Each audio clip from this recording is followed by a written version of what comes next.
Biden, you may start. Thank you. First up, we need to America better. Objection. Why? Because it's not really the best. There's tons of problems that we need to solve, like gun control and climate change. Not to mention the middle class getting squashed by the rich. How is it fair that only 3 people control half the wealth in America? It's not. And that's why I'm running on a progressive moderate mix.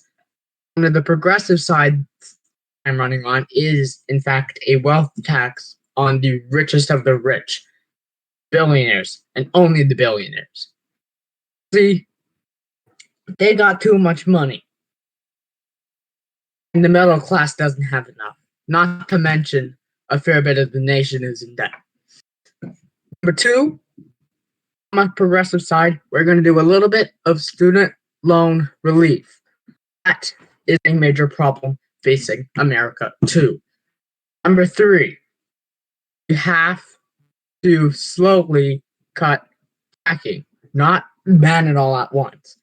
We're slowly going to cut it down and slowly increase renewable jobs like solar, wind, hydro, all that. Not to mention, we need to be better friends to our allies. We need to be harder on our adversaries. There's a bloody war in Syria, and we need to win that civil war.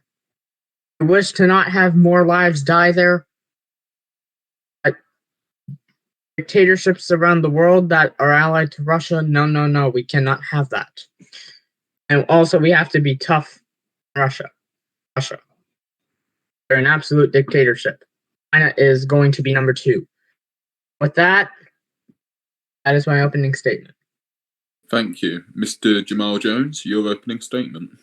Thank you. And I want to thank everyone in this great, who has joined this great debate, as it was a great time, and I'm glad to be here with everyone and with the Democratic Party. My name is Jamaal King Messiah Moses Jones Jr. I was born in Atlanta, Georgia, and just 7 years ago, I was a union leader. From that, I was the director within Georgia's Health and Human Services, and then I was thankfully nominated by the support of the former Secretary of Labor to be the Assistant Secretary of Labor. My entire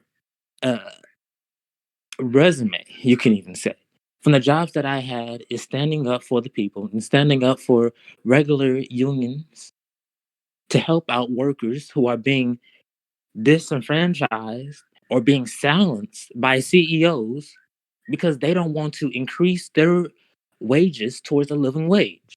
I've been facing with these kinds of issues, and I have pushed them many times in court from when I was a union leader.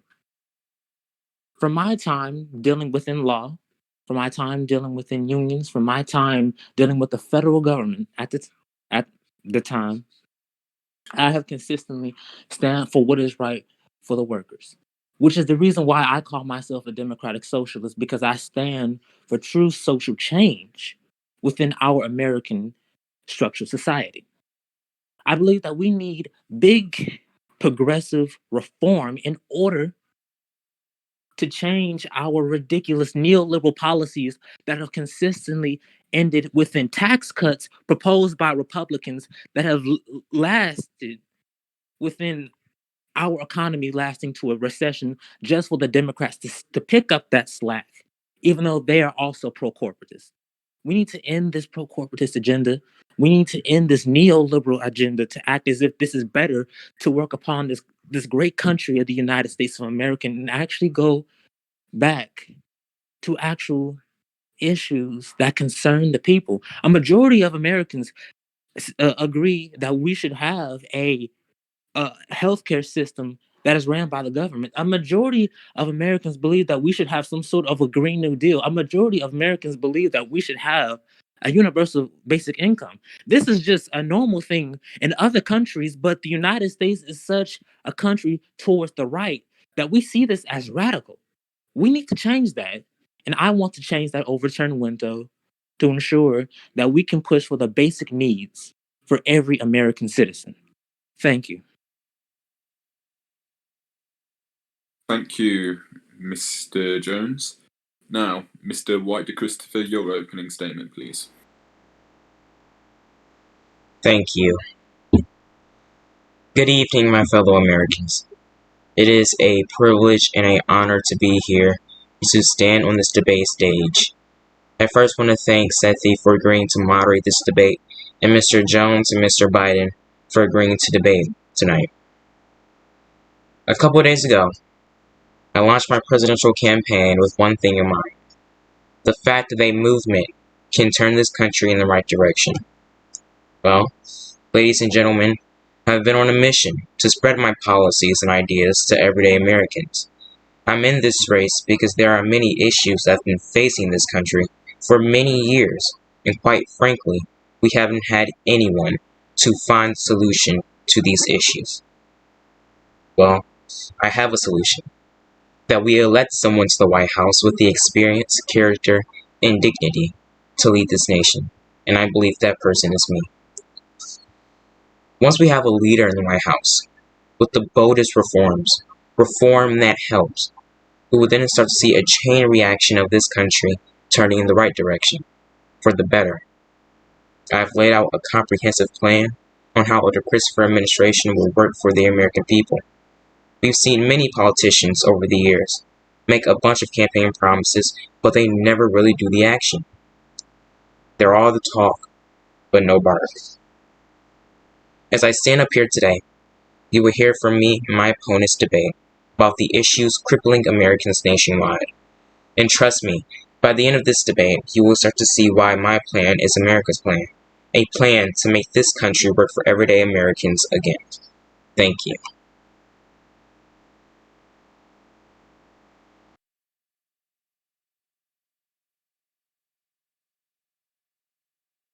Sethi? Yes, sorry. Okay, now the opening statements are finished, we will now go on to our first topic of debate.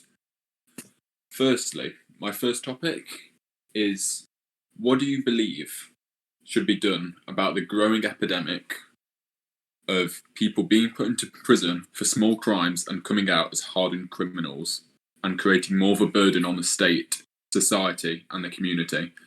Mr. Biden? Thank you for the great question. It is simply sad that so many people are in federal and private prisons for small crimes. And we need to fix that. We need to have criminal justice reform. We have to make sure that small crimes don't get you in jail. And I have nothing against law and order. The Republican Party says that's everything. But the fact is, we can't have everybody put in jail because they did something little very tiny. And another reason why that happens is because of drugs. See, we put a lot of people in prison because they have drugs, like marijuana, which is being legalized in several states, heroin, and those big things. We shouldn't be putting them in prison. We should be putting them in rehabilitation centers to make sure that they don't go back on these drugs. And here's the racist past saying that marijuana is a gateway drug. It was racist because a man in the 1930s needed something to blame on Mexicans. It is simply silly that we're still going with those same laws, those same lies. And it is crazy that they are still happening. See, when I was in Senate, and I still am, I tried to pass a bill. I proposed one with a bunch of other senators. And we tried to get rid of some silly laws like the ones that we have today. And just as usual, politics as usual, it was shut down by the Republicans before it even got to the floor of the United States Senate. It is sad that it did. Under my administration, we will make sure that that bill that I proposed that got shot down gets proposed, and when it gets onto my desk, it will be passed. Let me make this straight. Times for drugs are going to be drug rehabilitation, not prison. Thank you. Thank you, Mr. Biden. Would anyone else like to answer the question? I would. Mr. Jones? Okay, thank you. About your question, I would just respond to it by just saying this. Under no circumstances at all should someone be held in captivity where they're staying in a prison that is privately owned by a business that literally profiteers off of that person's captivity. Captivity, excuse me. This is nothing but modern slavery at its finest. And to go to the top of the line when it just comes to regular prison, criminal justice reform, we need more than just criminal justice reform. We need to change the entire slate of our criminal justice system than just reform it. You see, over 1 million of our incarcerated individuals in the United States, even though the United States is already the most incarcerated country in the world, over a quarter of that, which is over 1 million, are still in in prison because of marijuana possession. Laws that were brought out by people, and even in the presidency, like Ronald Reagan, had proposed this "Just Say No" campaign and the war on drugs that particularly focused on minorities, while people in more white communities grew the possession of cocaine. It was an entire racist policy that disenfranchised and did not actually help people of color who were actually dealing with drug addiction. It only made it worse. You see, what we need to do here is legalize marijuana once and for all, abolish private prisons because it is inhumane, and change the entire slate of our justice system to ensure that we don't have any corrupt officials that's playing a part within putting people in jail for no reason at all or for the smallest possession of marijuana. And I would even go further than that, than just legalizing marijuana, but to decriminalize all drugs, since no one should be held for holding a possession of any sort of drug in their hands. This is ridiculous, and we should loosen the laws when it comes to marijuana possession and drug possession in the United States of America.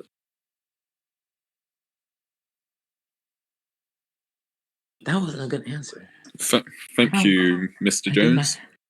Mr. DiChristopher, do you wish to answer the question? Yes, I do. You have the floor. Well, I completely agree with Mr. Jones and Mr. Biden on this issue, but it's so more than that. It's fair to say that we have a criminal justice system that deeply affects the African American and Latino community. And what's crazy about this is that we have multiple laws, especially regarding drugs, that are targeting African American men and people of other minority races, and it is wrong. Like Mr. Jones said, the privatization of prisons. The fact that people, multi-million and multi-billionaires, are profiting off of the incarceration of these men and women over small crimes like a small drug possession of marijuana is deeply disturbing. And the fact that we have states like Alabama, Mississippi, Louisiana, Georgia, South Carolina, that drug laws are so strict they only affect those of minority races. We are number one in the world when it comes to incarceration, but more importantly, we're number one in the world when it comes to incarceration of African American men and Latino men. It's wrong. So here's what the DiChristopher administration will do. We will get the American Prison Reform Act on the table. We'll get the Law Enforcement Identification Act on the table. We'll get the Federal Investigation on Discriminatory Prisons Act on the table. And all these bills are targeted with reforming our criminal justice system so that it expands the horizon and not only targets people of African American and Latino and Muslim descent.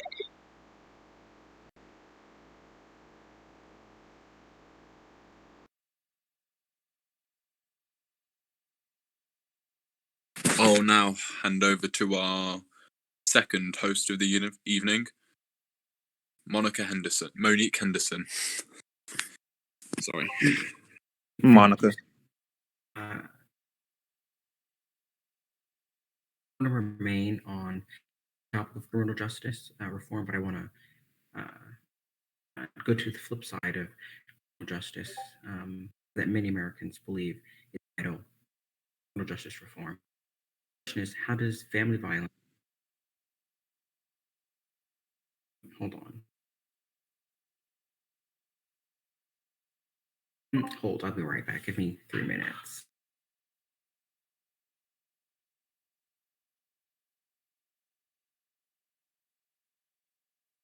Are we in a commercial? Yes, it's ad time. Okay. Okay. I love Let's work. cool Coca-Cola. Mountain anyway. Dew is the best soda. Red Bull gives me the energy. Ow, ow, ow, ow. Jesse.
If I was president, I also believe that when it comes to uh, violence that's from juveniles, from younger children, or just children in general, it's really because of the parents, or because of anyone else who is the guardian, taking care of that child.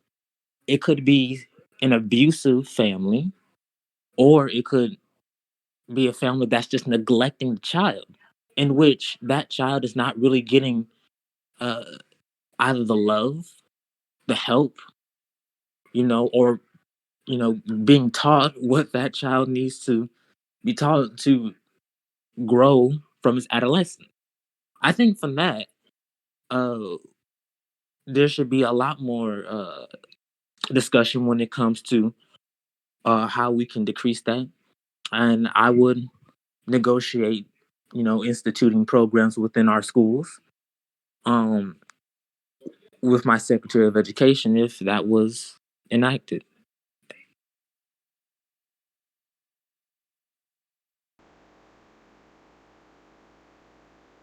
Mr. DiChristopher. Yes. Would you like me to answer the same question? Yes, sir. Well, there was a couple things that Mr. Jones said that were a little bit off.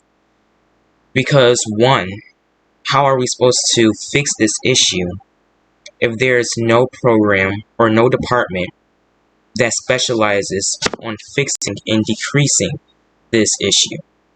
What we need to do is we need to create a sub-department within the Department of Health and Human Services and the Department of Education that specializes specifically on handling these types of issues, especially with juveniles. What we are seeing across the country, we are seeing juveniles in gangs. They're getting their hands on guns. More and more juveniles are ending up in juvenile detention centers, and more of them are ending up in corner offices. This is unacceptable. So as president, the DiChristopher administration will work hard to make sure that local and municipal authorities have the funding to help these children, help them stay out of the crime, help them engage in community service, help them volunteer and do good in their community instead of sitting at home or sitting wherever they're at and having their hand on a gun. I'd like to rebuttal that. Because I did say that I would like to propose. Well, first, let's let. Didn't get time to speak. I was rebutting. Let's let him answer first, and then we'll do rebuttals.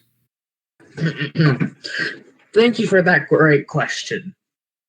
First up, why are children in almost prison-like areas? I know we call them juvenile detention centers, but you can really call them prisons.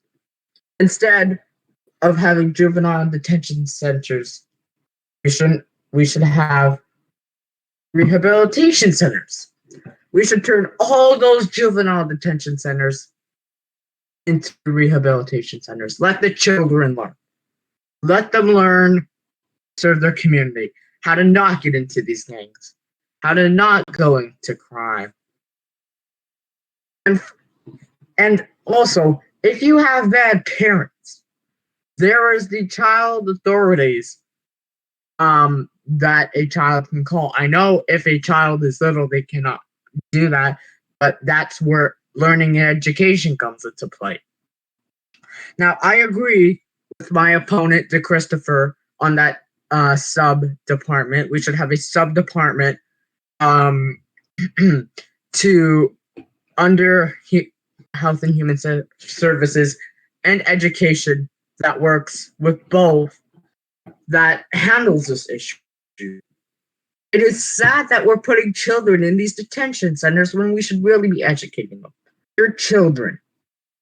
A child is at the age of learning, not to be going into almost a prison-like area. Thank you. All right, I'd like to rebut what Mr. DiChristopher said. Okay. Thank you. Mr. DiChristopher, I don't know if you didn't hear me or not, but I did say that I would like to propose and work with my education secretary to have a program that faces juvenile delinquency. I'm sorry, but a program and a sub-department are two completely different things. Okay, Let's get that straight. Multiple programs. No. I'm speaking. Mr. Jones, I'm speaking. Mr. Jones, I'm speaking. This is my rebuttal time. Excuse you. Why are you getting loud? That's very rude coming from you. Why are you getting loud? No, because you literally just said that you were going to. Did you not rebuttal? And did you not pause signaling me to speak? No, no, I was asking a question, Asking a and I was question. asking if you would say a yes or no, and then after that, I was So going to you continue my directed your rebuttal. time towards me Excuse by me. asking that question, Oh, correct? this is so rude. Such a nasty Correct. man. Just nasty. Excuse you. No. Well, I would Anyway, say there's a distinct difference between no, a program and a sub put department, nah. You Mr. said Jones.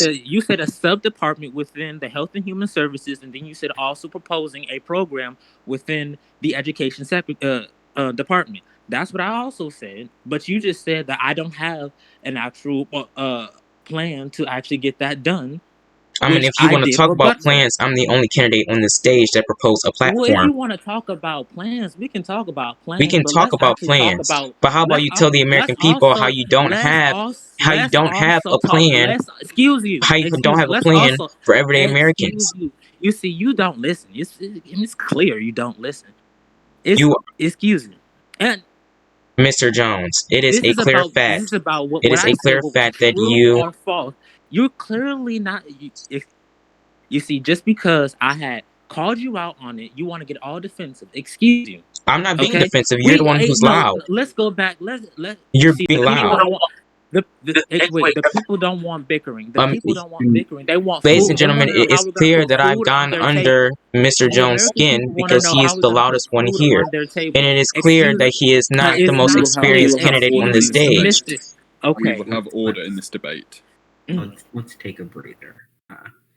DiChristopher, your rebuttal. Thank you. Now, as I was saying before Mr. Jones decided to take back his time, which he directed towards me, there is a distinct difference between a sub-department or a department in general and a program. We have seen many American presidents throughout the many years pose programs within the Department of Education targeted with juveniles in general.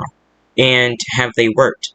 No, because if they did work, we wouldn't be talking about it on the stage right now. Now, what you said, Mr. Jones, was completely different than me. You talked about how you wanted to create a program within the Department of Education. That's fine. I talked about the Department of Health and Human Services and talking with my education secretary on that issue. But what we need to realize is that there are a lot more issues within juvenile detention centers and juveniles committing crimes, juveniles getting their hands on drugs, juveniles getting their hands on guns, and juveniles ending up in corner offices. Now, here's the issue at front. We're having single mothers, mostly of, again, African American, Latino descent. That's what a lot of these laws target. And what we're seeing is their child that is supposed to be going to school, getting an education. And instead, they're gangbanging. They're getting their hands on weapons. They're participating in gang activities. And they're ending up in these juvenile detention centers. And over the many years, we have received many human rights violations from these detention centers. And it is wrong. Now, Mr. Jones, I hope you don't interrupt me, but do you have a specific plan on how you will deal with this issue? Do you know how much money you will spend on the program and or a sub-department if you want to steal the idea away from me? Do you have a specific outline on how you will help these children, some out of poverty and some from getting out of the streets and into their homes and to have Yes. a better education? So if you may, Yes. tell the American Yes, people your because outline. that's what I literally said in my first statement, in which you just completely But it sidelined wasn't detailed. just to go to It your own. wasn't a No, detailed plan. yes, it was. It It was was very in vague. detail. It was You very vague. no, yours is very vague, There's and you there's a didn't even difference talk about between any sort being of vague payment and for yours. pretending to be Excuse you, detailed, and and you were pretending to be detailed. no, because Look, since this was directed towards me, then let's go back. Now I'm going to answer the rebut the question. ridiculous thing that you just said, because What about my plan was ridiculous? no, My plan is about helping excuse you, these juveniles from not ending up in corner offices.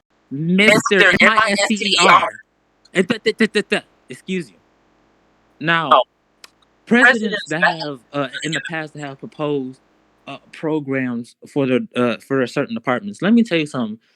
One of the biggest programs that were proposed by the Secretary of Education at the time in American history. From my knowledge, it was Common Core, and that wasn't that much successful because that was around the Bush era. And we already know from that time until now, people still, at least Republicans on that side, stood for abolishing the education department as a whole. These people are ridiculous. Now, there hasn't been actual structural and large made programs that will be established by our departments because it's been a long time since we had presidents with actual heart that will actually make a change and actually reform our broken systems. The reason why we have broken systems in the first place is because of mass corruption. It's because of the people that we put in place of those powers, because they only care about enriching themselves than actually helping regular people. Now, from what I said and what I wanted to propose is that I would want to establish a program to help out our juveniles, especially juvenile delinquents who go out on the street and commit crimes. I stand against juvenile detention centers because, just like you said, there were human rights violations in it. And I don't believe that children should be in a childlike prison or jail.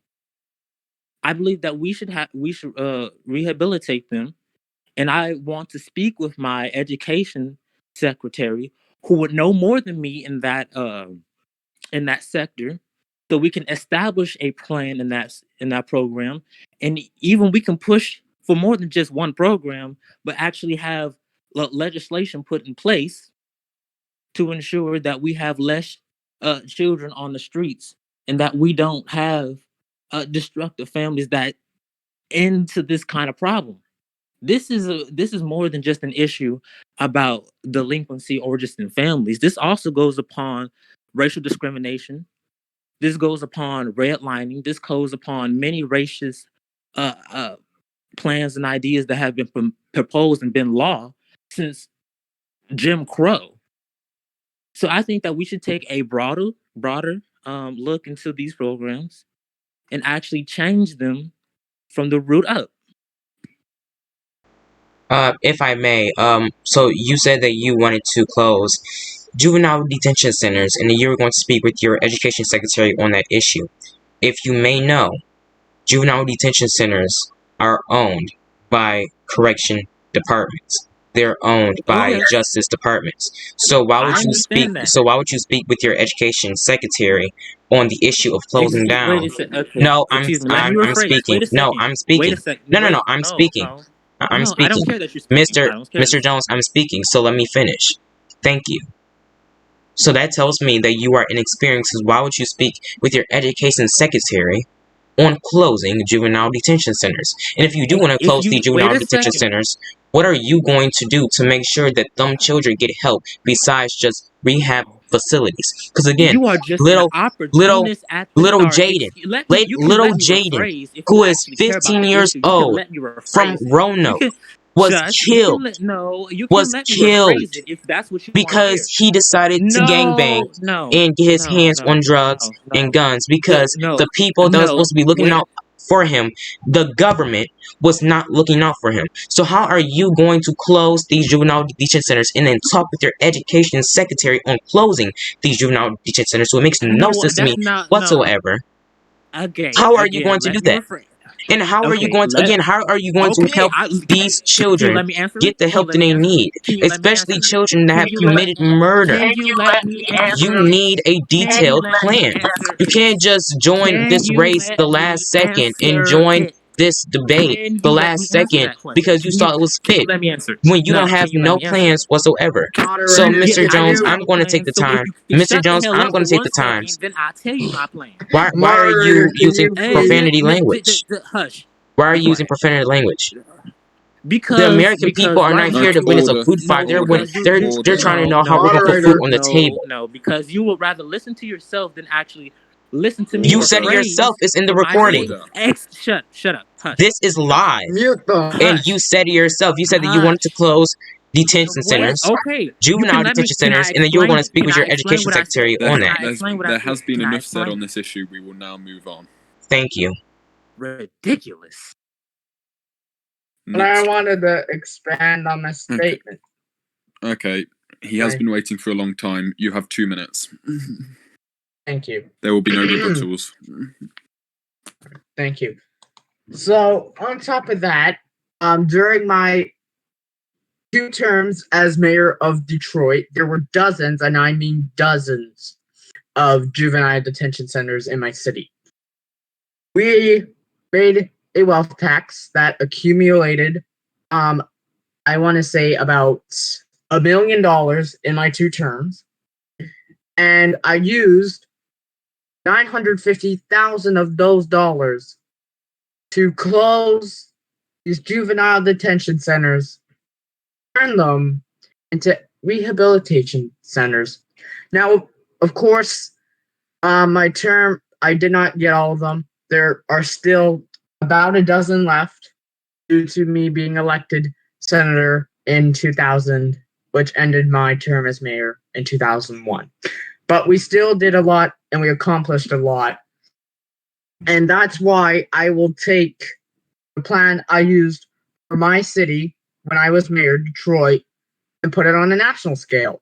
And by national scale, I mean I'll use the percentages of the wealth tax I used and I created in Detroit on America, the whole country.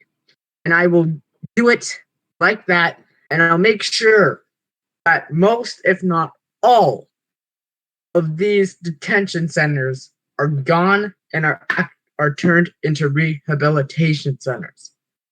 Because once again, why are we locking up our children in prison-like things that, once again, like Mr. Jones and Mr. DiChristopher pointed out, commit human rights violations? We go to the international scale, and like China, and say, why are you committing human rights abuse? When we do that with their juvenile detention centers, it doesn't look good on an international scale, and it isn't good for us. And with that, I would like to. This segment is ended. I would like to rebuttal to what Mr. Biden said, just real quick. You have 30 seconds to rebuttal. Thank you. Mr. Biden, you say you were the mayor of Detroit and you closed down these juvenile detention centers, yet the crime rate in your city among juveniles is still at an all-time high. So apparently your plan did not work. So how do you expect your plan to work nationwide if it didn't work in a local community? Well, I'm going to answer that. Can I answer that real quick? You have 30 seconds. Okay. Mr. DiChristopher, that is because I was elected senator. You could have did a lot more things in the Senate, but you did not. So why is the crime rate in Detroit high among juveniles? Because the administrations after me decided to reverse what I did. And did they? Sad that they Detroit did that. is a democratic city, and it elected democratic mayors. Can we go now? Thank you. We have had enough on this topic. We have had enough on this topic. This has become unruly. I think we should will now move to the move next on. segment. My next question is, the United States is deeply involved in the Middle East. If the United States was attacked by an aggressive nation, say Iran, would you support a war and retaliation against the nation, even if that meant sending tens of thousands of troops back into the Middle East and sending young Americans to die? May I answer that? Yes, Mr. DiChristopher. Thank you. Well, if a country like Iran did attack the United States on any front, and if our intelligence community have proven 100% and they're 100% confident that Iran did commit these acts, yes, I would support war as president of the United States, and let me tell you why. What happened on 9/11?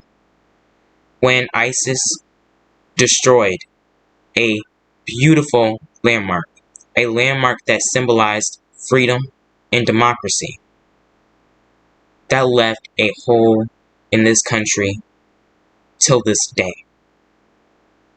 And the war in Afghanistan has been received as critical, and I understand that.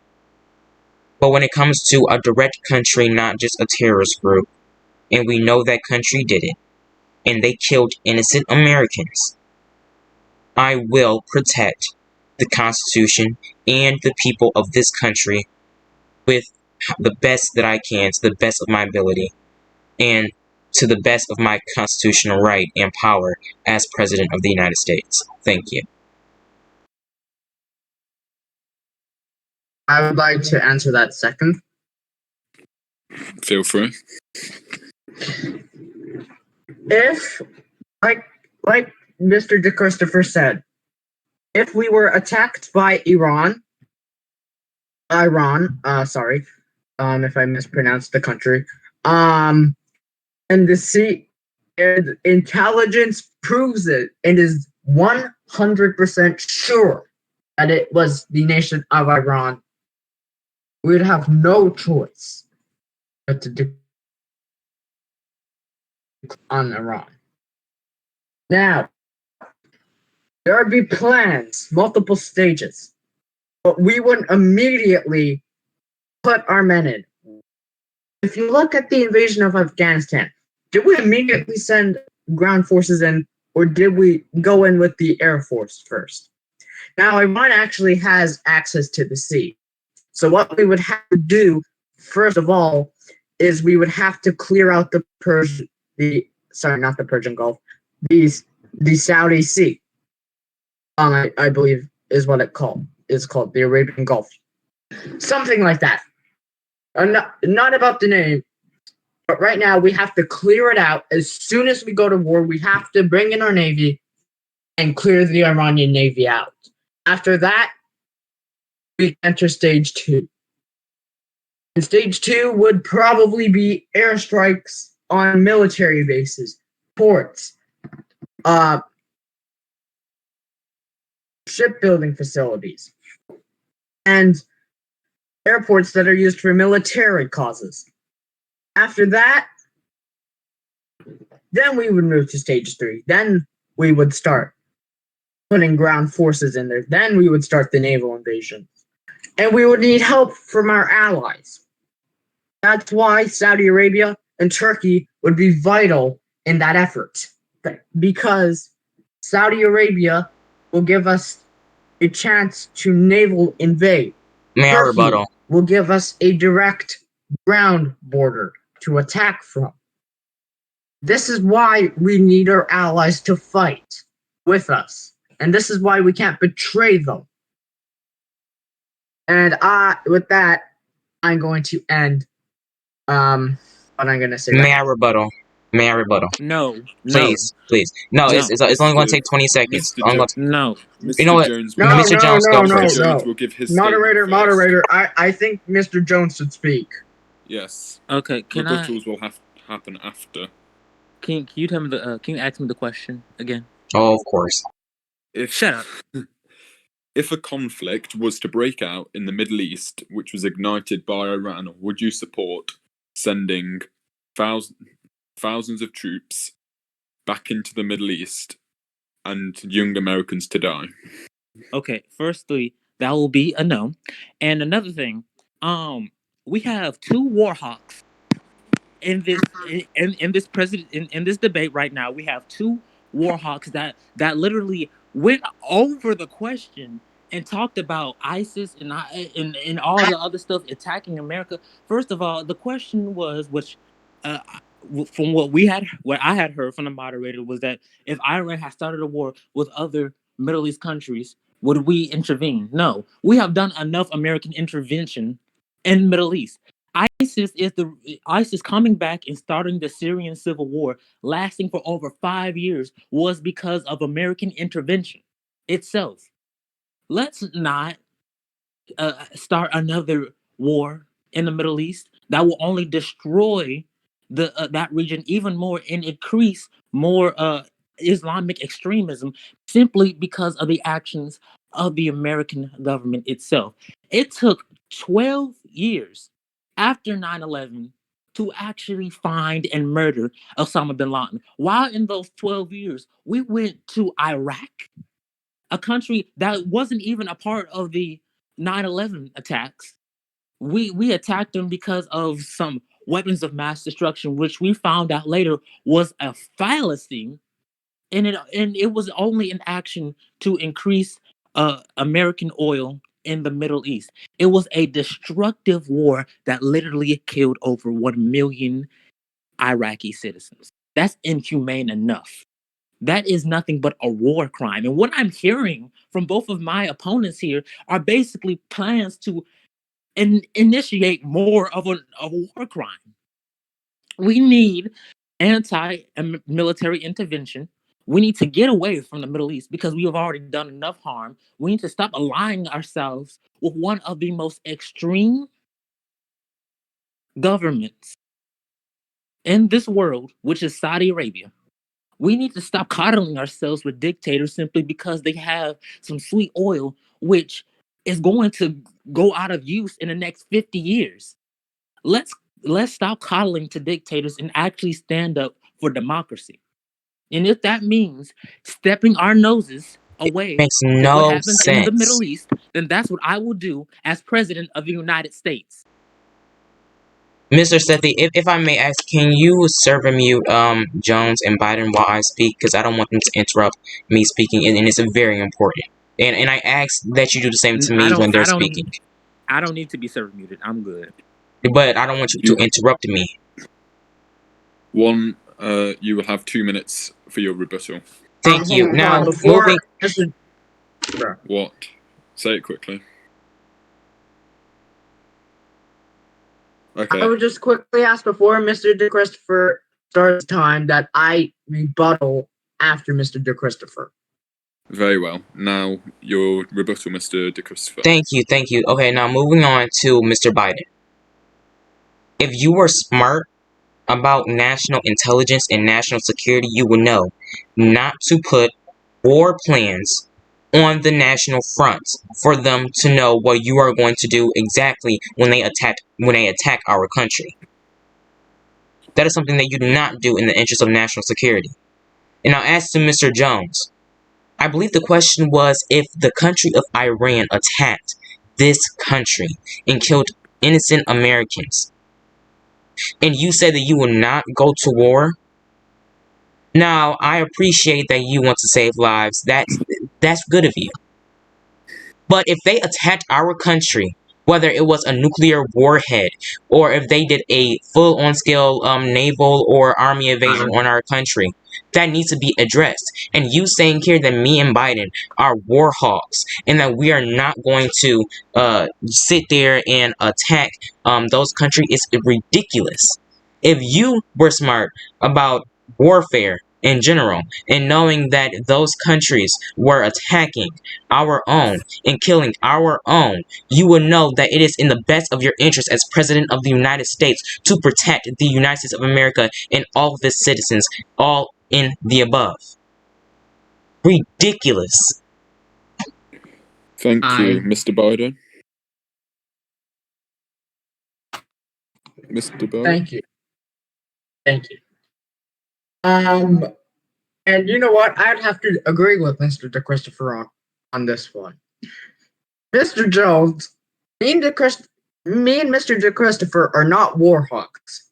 Simply, our plans are to protect and to retaliate on an attack that a foreign country attacked on us. And let me rebuttal you on the fact that you're saying that the Saudi Arabian dictatorship.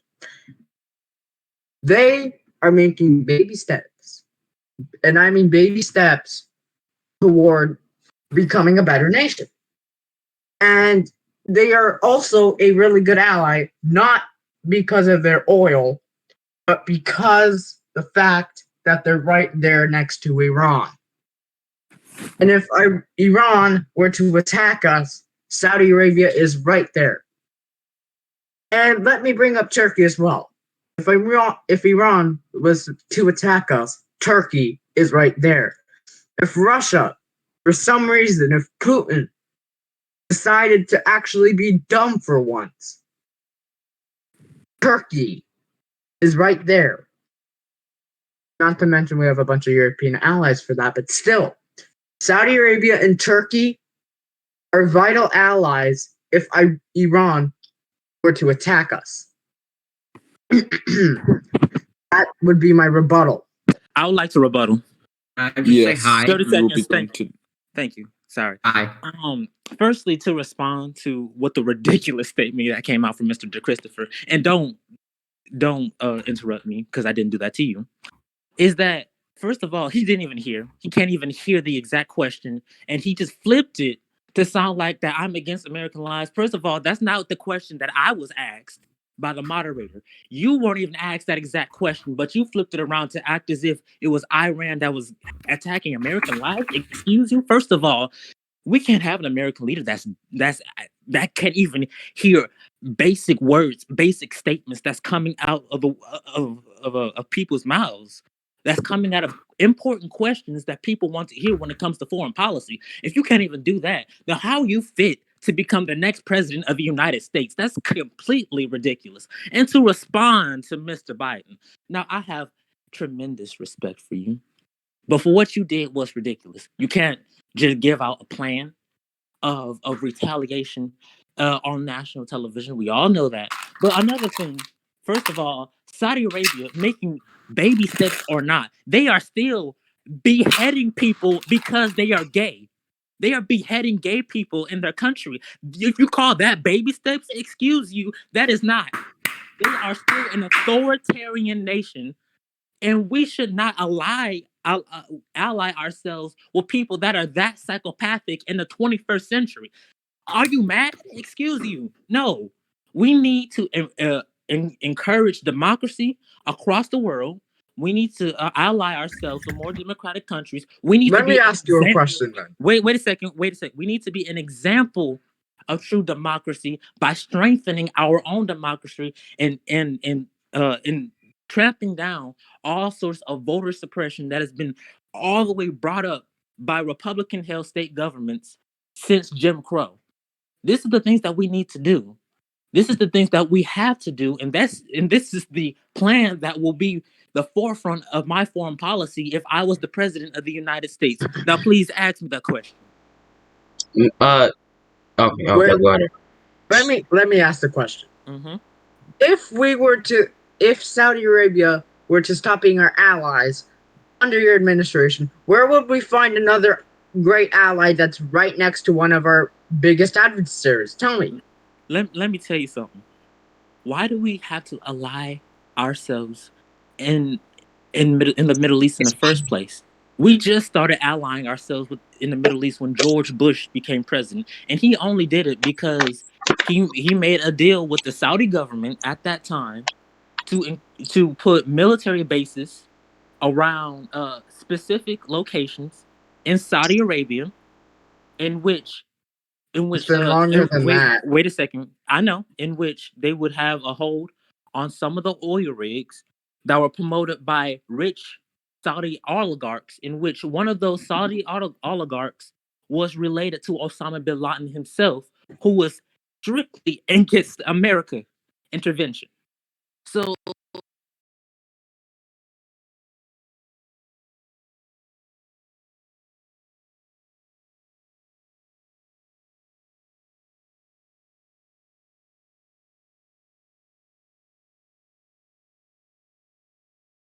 I don't want that ever happening to our country. We need to stop intervening in other nations. We've literally been intervening in democratically elected nations all across the South America so many times now that they had fascist dictators.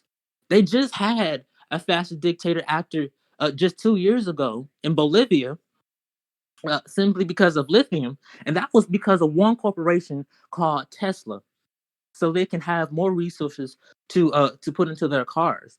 You see, this is ridiculous, and we need to end it. Part of that is by still having a cordial relationship with the Middle East. Of course, I'm not saying just abandon them altogether with diplomacy, but we need to stop being buddy buddies with authoritarian countries. That's ridiculous. The United States still has allies all across the world. Not being allies with Saudi Arabia will not hurt us at the smallest. Yes. Thank you. Mr. Jones, if you heard correctly, you'll know the exact question that Sethi asked, and it's actually in the recording. And I checked the recording, and I was right. He did ask that specific question that I answered, and that you answered to the horrible part of your knowledge.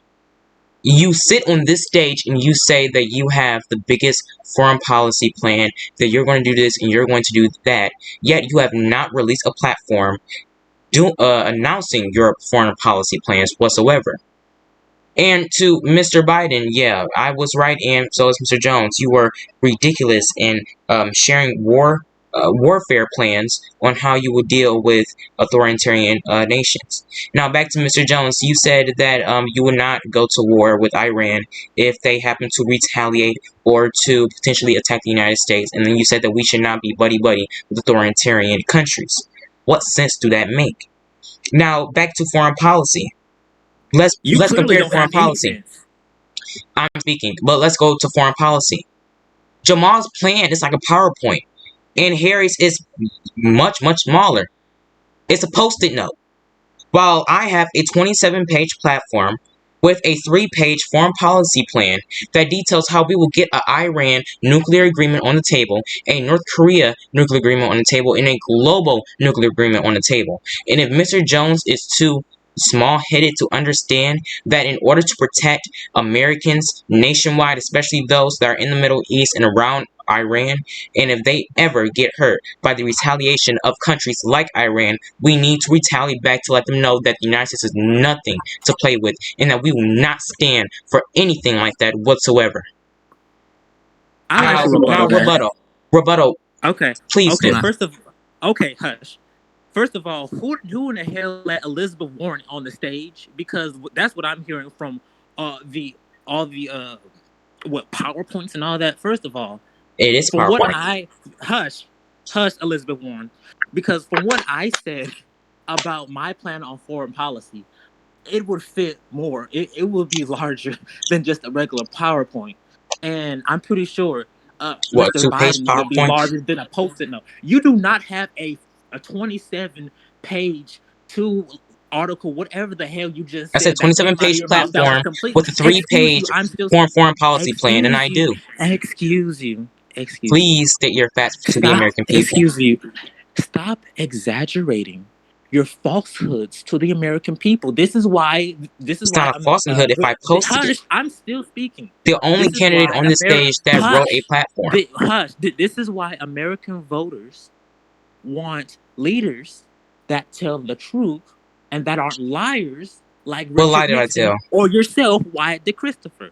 Now, please, let's go to the next topic here because I'm sick. Because you know that I'm right about the lies. So since I don't have a 27-page platform, how about we go to the presidential campaign channel, and how about we go there, and how about we see that I do actually posted my 27-page platform. We will have order here.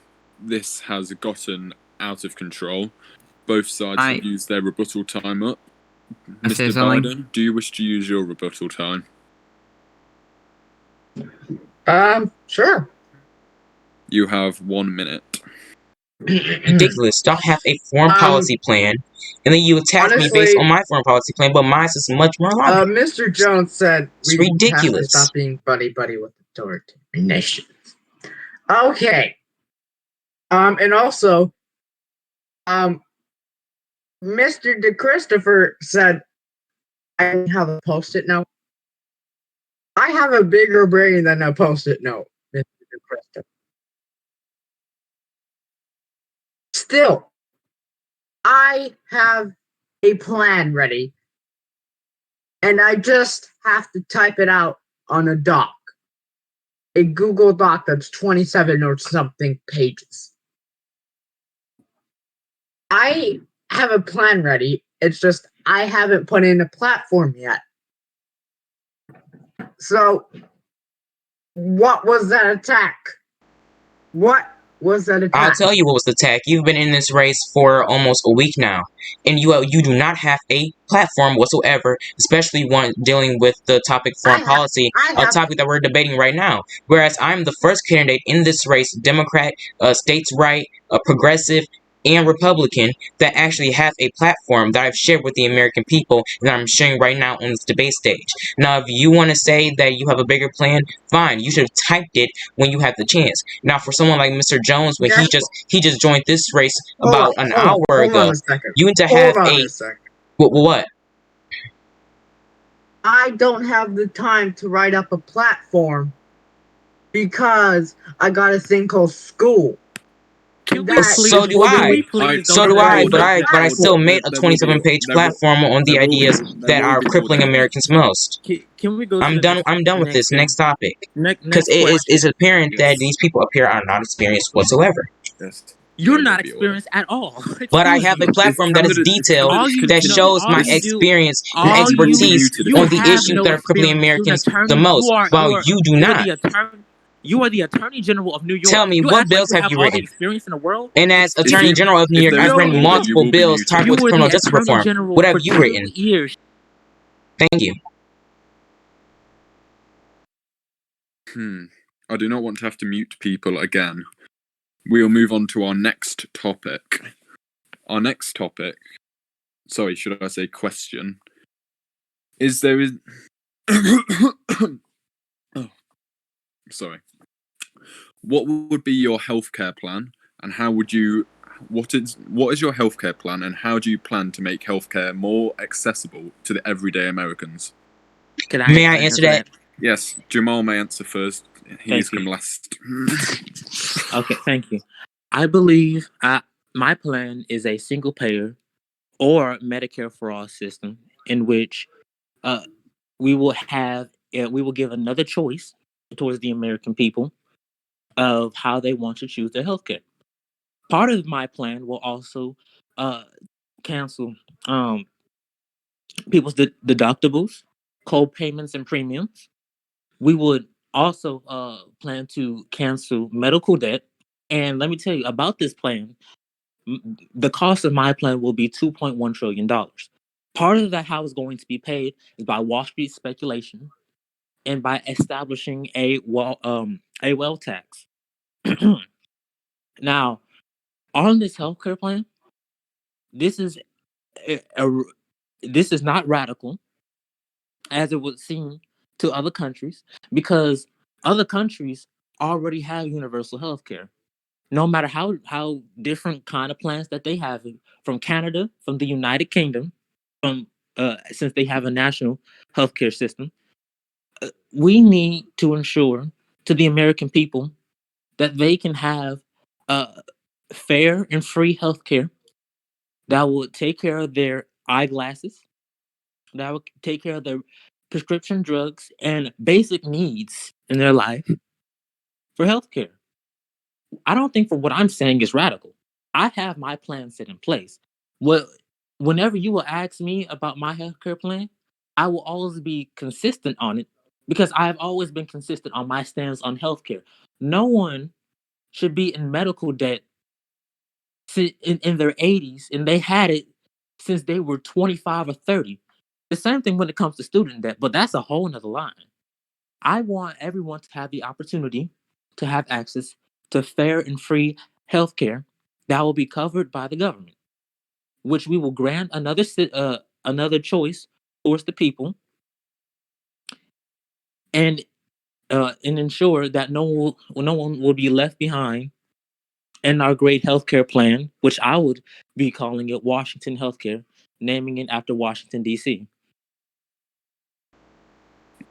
Thank you. Mr. DiChristopher? Thank you. I partially agree with Mr. Jones.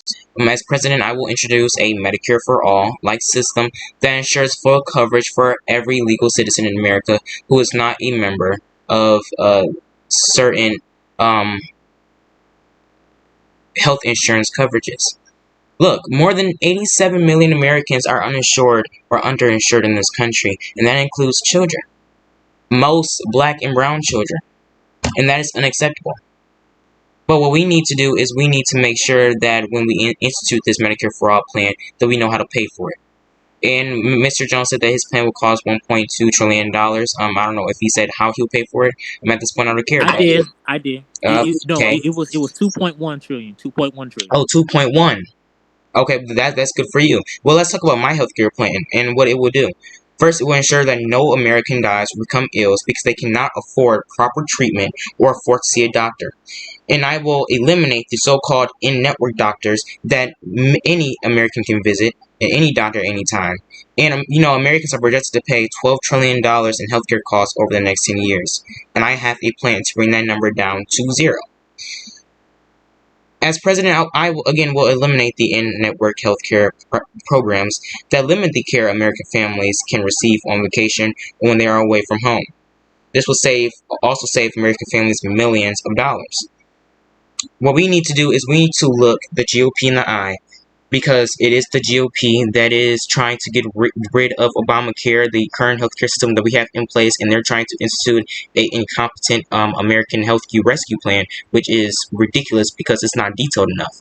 And one thing that me and Mr. Jones share is that we do support the Medicare for All system because it ensures that every last single American in this country that does not have insurance have it, and then they have it properly.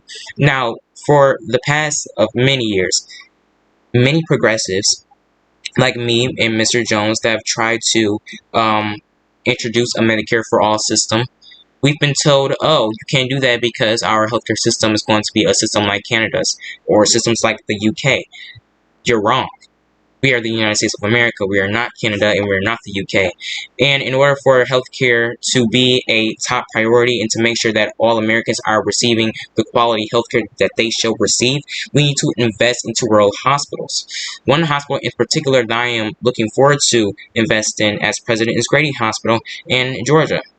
One of the most biggest hospitals in this nation, and they are underfunded because of the Trump presidency that have ignored them multiple times. And yet, again, the GOP wants to propose a American Healthcare Rescue Plan, yet they don't have the proper funding for it. So, I'm glad that me and Mr. Jones agree on something, unless he wishes to rebuttal. Nope. Mr. Aye. Biden? Mr. Biden? Could you repeat the question? I had technical difficulties. If elected, what is your healthcare plan, and how do you plan to make healthcare more accessible to everyday Americans? Now, I think we are probably going to mix two approaches together.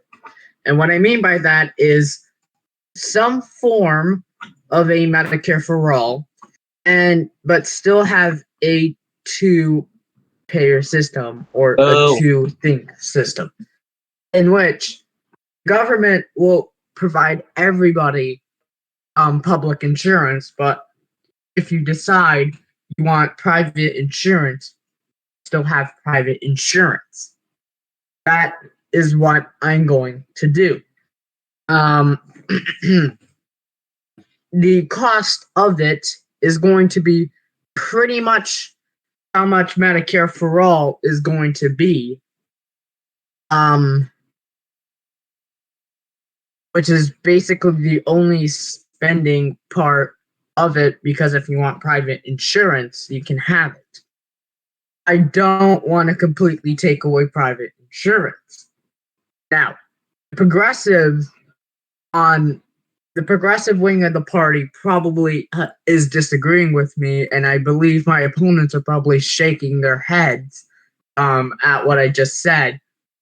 But I'm a moderate with a bit of a progressive mix, and I believe that Medicare for all plus still having private insurance is the best way to go. That is my response. Thank you. Yes, you may rebuttal. Mr. Biden, I don't know what to say. That, again, I was right. That even though you don't have a platform, a lot of your plans, including healthcare, can fit a post-it note. It's only about 2 bullets, and you were stumbling on how you will provide healthcare coverage to Americans who need it. And I don't think that you entertain to the audience, to the American people, how you will pay for your system of including Medicare for all and private insurance at the same time, and how you will provide with the best quality of healthcare as humanly possible. Now, one thing that me and Mr. Jones have in common, yes, we are both progressives, and we both introduced a Medicare for All plan. But no shade, Mr. Jones. I don't see your healthcare plan on paper. But one thing that you do have to realize is that we need to put funding into Medicare for All, and I have a plan on how we're going to pay for it, and so do Mr. Jones. Whereas, again, you were stumbling on how you're going to deliver the healthcare to the Americans who are currently at the hospital. They have $20,000 in medical debt because they are not insured. We need to make sure that every last single American who is in debt, they are debt free by the year 2022. And it is important that as the government and as president that we look them in the eye and we tell them, we got you. We got you. We will take care of you, and we will do this in a humanly fast way as possible. And Mr. Biden, if you would like to respond, do you have more plans regarding healthcare than just that? And if you do you know how you're going to pay for it and how much it will cost, and these specific details on how your plan will affect Americans or benefit them? I would have, but sadly, my time in this debate has been cut short. My parents have just told me to go to bed, so I'll see you guys tomorrow. Sorry, I had to cut off early. Nerd. This debate went on longer than I expected. I'm going under a tunnel. You in a thank you. car? No, not really. It was a joke. I guess I'll ask the final question of Also, tonight. can you hear me? Yes. Okay, cool. I'll ask the final I just got a question new of mic. tonight. This question will be on it. Yes. This question will be on immigration. Do you believe that the current immigration policy of the Trump administration has served Americans well? And do you believe that ICE should continue to receive funding and its powers of crossing interstates and municipal governments who may not wish for their presence to be in their areas? I'd like to answer that. So I have actually firsthand knowledge of what's going on because I've been working with the Trump administration for at least 2 years from when I was the Assistant Secretary of Labor. From what I've seen when I had gone to the border, when I was meeting with the Secretary of Homeland Security, was that what was going on there was completely inhumane and terrible. There were children brought into cages. We all know that. There were children ripped away from their families. People crying for their families so they can be in touch and feel the love of their families while being cooped up, not even in beds, sleeping on the floor. This is completely inhumane. And literally, dogs would have been treated better than this. It's awful. And after I had foreseen that, even though I wasn't even working in that department, I offered my resignation at that time because I don't want to work with an administration that deals with something that inhumane and terrible. We need to have new humanitarian laws set in place. We need to abolish ICE and actually replace it with actual humane systems in the way how they treat people who come in the border illegally. We don't just treat them as if they're worse than animals. These are human beings. Let's not go back to what torture times were in the 1300s. Let's actually be the humane and advanced country that we are as the richest country in the world and actually stand up and help people, no matter if they are citizens of this country or not. That's the first thing that we'll do, and uh, that will be what I will do as president of the United States, and that is what I would bring towards my Homeland Security uh, secretary, and how we can push forth and having more legal immigration while pushing for something this inhumane while we're dealing with a pandemic.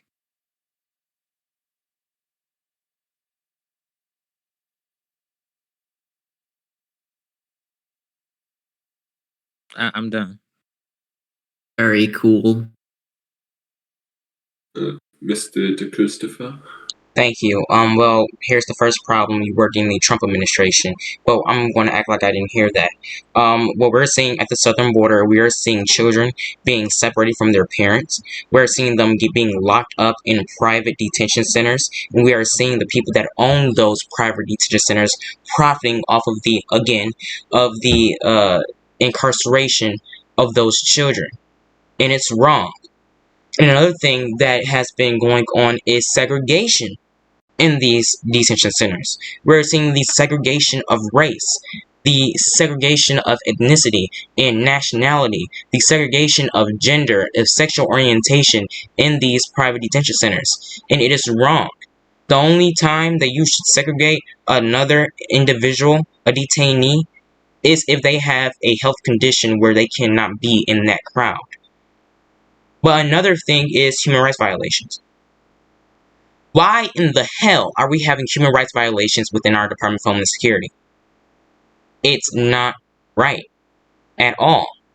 So what we need to do is we need to rewrite, recollect, and reorganize all existing immigration laws while reforming the worst aspects, including new bipartisan measures. And that's why the DiChristopher administration will reform the Department of Homeland Security by first either reforming or getting rid of ICE, and getting rid of private detention centers that are holding these individuals hostage, and that are segregating them, and that are violating their human rights. They're not even feeding them. They're not giving them supplies so they can keep up with their personal hygiene. It's wrong.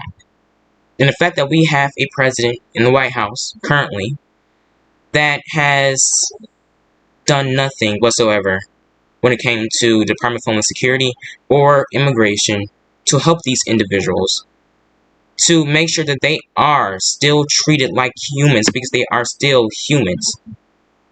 It's ridiculous. And the fact that they are using the term illegal alien. Under the DiChristopher administration, we will get rid of the word alien. And we will not call no illegal immigrant an alien whatsoever again, because that's not what they are. That's animalistic language. Unneeded animalistic language. An animalistic language that's trying to use scare tactics onto the American people into thinking that these people are bad people when they're not. So I think the question is, how will we sit down with the Department of Homeland Security to make sure that these things are handled? Well, I just said it. Rewrite, recollect, and reorganize all existing immigration laws in a bipartisan manner with also GOP members of Congress. And we also need to talk with the President of Mexico and the President of other Central American and South American countries to make sure that they are aware of the millions of illegal immigrants from their country that are coming into the United States, and how they are being treated inhumane, and that should tell them that they need to step up, that these people are leaving their countries to come to the United States because they're also violating their human rights. It is a big issue, immigration topic. There are a lot of topics within the immigration aspect. And the only way that we can fix this is we need a leader who is experienced in this field, which I believe is me, and a person who will be dedicated to reform the immigration system that is currently in place in this country. Thank you. I'd like to just rebuttal. Thank you very much. Thank That's you. very good. I'd just like to rebuttal. Yeah. Do you want to rebuttal? Yeah, just rebuttal at the thing that he said, that it already started as a problem that I had worked with the Trump administration. Excuse you. Oh. Mm. Okay. Well, no rebuttal. Wait, can I ask a really quick question here? Okay. So basically, I just got into this server. I was invited to this one from another one. Basically, just like fill me in on what the current election is and like in 30 seconds what's going I on. don't in think this this server. I don't think this is the right place to be doing this. All right. I'll do it in DMs if that's fine. Okay, just DM me. I'm open. Sorry. Will do. Okay, my next question will be: do you believe that if your administration would carry out a protectionist or free trade approach to the world, would your administration raise trade tariffs on our allies and enemies, on all foreign countries, in order to help protect American jobs? Yes. On our enemies, well, let's hope that the DiChristopher administration can actually sit down with these world leaders to make sure that we can create a better and peaceful world to live in. But on the topic of trade and on the topic of wait, what was the last part of your question besides trade? It was trade tariffs. Oh, jobs. Yes, jobs. I'm glad because the DiChristopher administration is going to pass the American Blue New Deal Act, a bill that will create over 1 to 2 million jobs in our fishery and oceanary industries.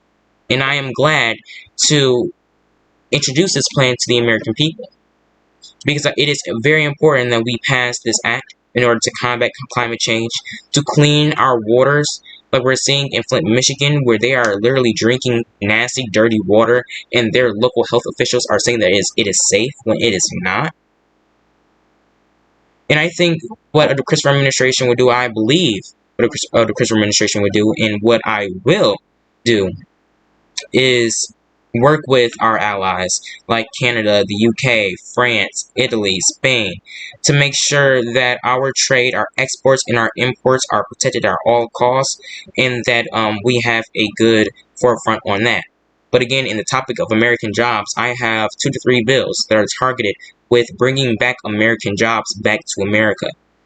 And it don't even cost that much. It will only cost about a good $1 trillion, which is not that bad at all, especially for a bill that will bring back 2 million American jobs. And I will be really, really glad after this debate to post that bill for everyone to see, and to see the amazing things that the DiChristopher administration would do for all Americans nationwide, especially those that are unemployed.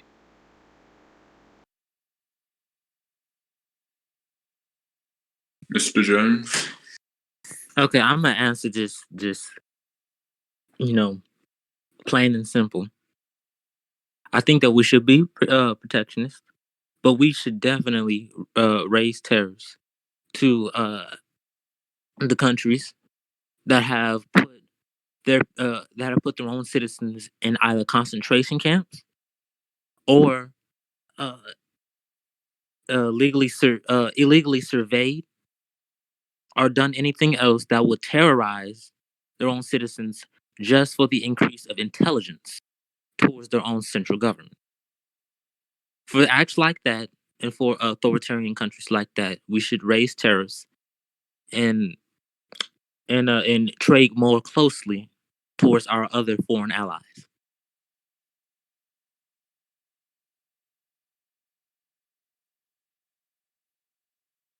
Yeah.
you respond?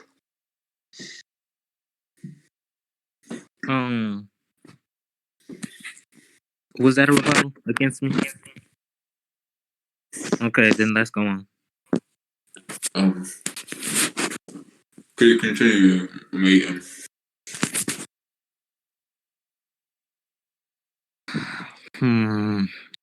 Let's just go to another question. So, can someone else ask a question?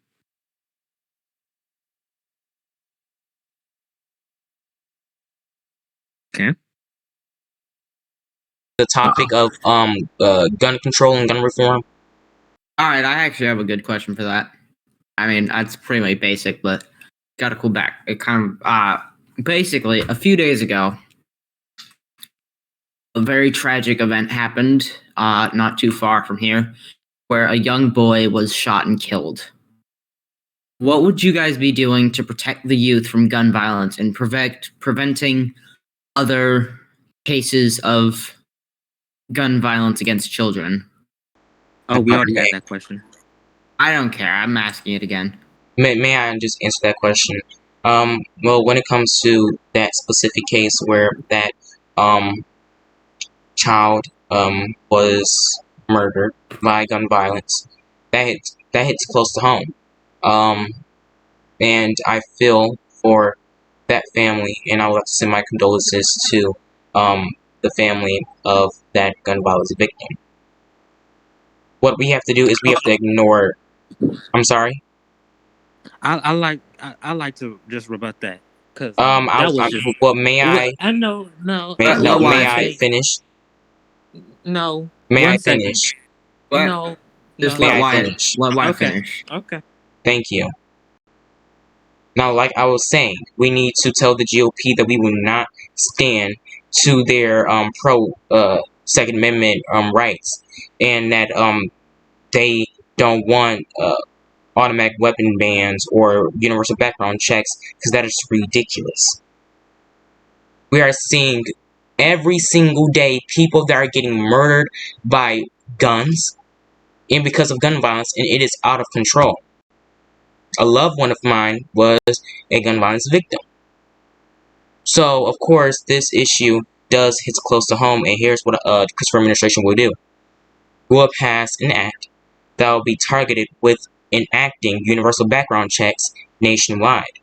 We will talk with the Department of Justice and with the Department of Homeland Security to fund youth departments, local and municipal youth departments, so that these children that are being innocently targeted with gun violence have something to do. Again, community service, volunteering at their local shelter. It is very vital and is very important. And to Mr. Jones, I don't know what he is going to rebut, but with anything that he just said that he is going to rebut, that should tell you right now that he is not in favor of gun control, because I honestly do not know what he is going to rebut. So, Mr. Jones, you have the floor. What are you going to rebut? This is going to be good. I wasn't going to rebut nothing. You did. You said you were going to rebut something. You did say that you were going to rebut something. Yes, but then you said continue to let him talk, and I just said, okay. Okay, we can go on to the next question then. Rest in peace, Jamaal Winfrey. Currently, we are seeing a massive resurgence in the interest in space and exploration. I would like to know, under your administrations, would you encourage private companies to continue with their space exploration, and would you increase the Space Force or NASA budget to increase the US federal government's... Can I answer this question after these two, just because I want to? Perhaps. Okay, I'll let them go first, though. Okay, I'd like to answer this. Yes. With just a simple answer and just saying no. No, because we have bigger issues at hand. No, because sure, space exploration could be fun, but we still have immense poverty all across the United States of America, and I think that we should put more resources into public housing and ways to curb that issue than focusing on space exploration. I do not think that having private companies uh, play a part in space exploration while working with NASA. No, no, because once we see how the private sector works with the government, it always ends into something that is bad, or just brings a whole plan that was started as it was good into shambles. I think that we should focus more domestically on issues with the people, and then focus later on issues when it comes to space exploration and other things like that. Um, well, um, what Mr. Jones said, there were a couple things that I saw a problem with. But one thing that he does have right is that yes, we do need to focus on our citizens first. We need to focus on lifting them out of poverty. We need to focus on public assistance and public housing.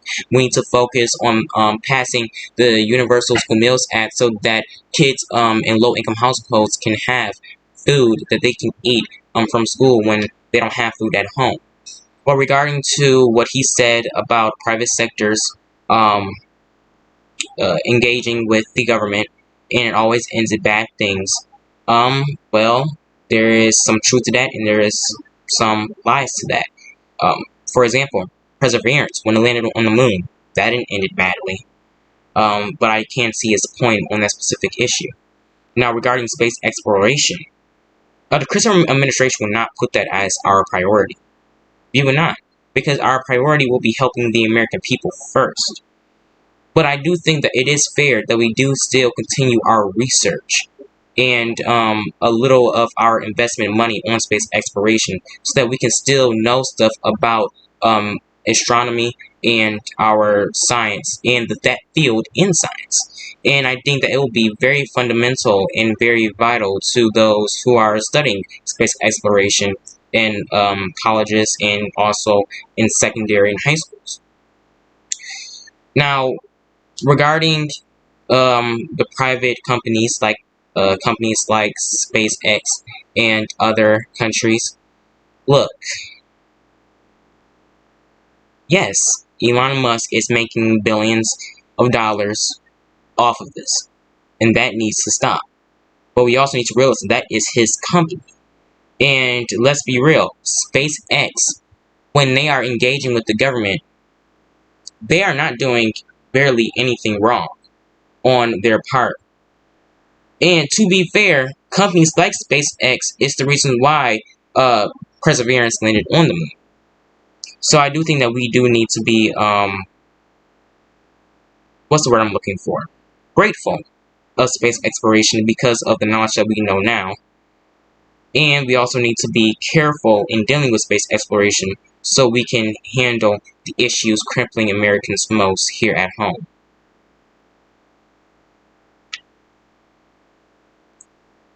Thank you. Can I speak on this issue for a second? Sure. All right, thanks. So basically what I just wanted to say is that I think Wyatt is right about this. But I also think it's kind of, space is a weird topic because it's very, yeah. First of all, you keep saying Perseverance is on the moon. It's on Mars, you silly goose. And second of all, yeah, it landed on Mars a few days ago. It's pretty cool. But I have always been fascinated with it. It's been something that's just kind of been a weird, I mean, not really weird, it's just been a thing.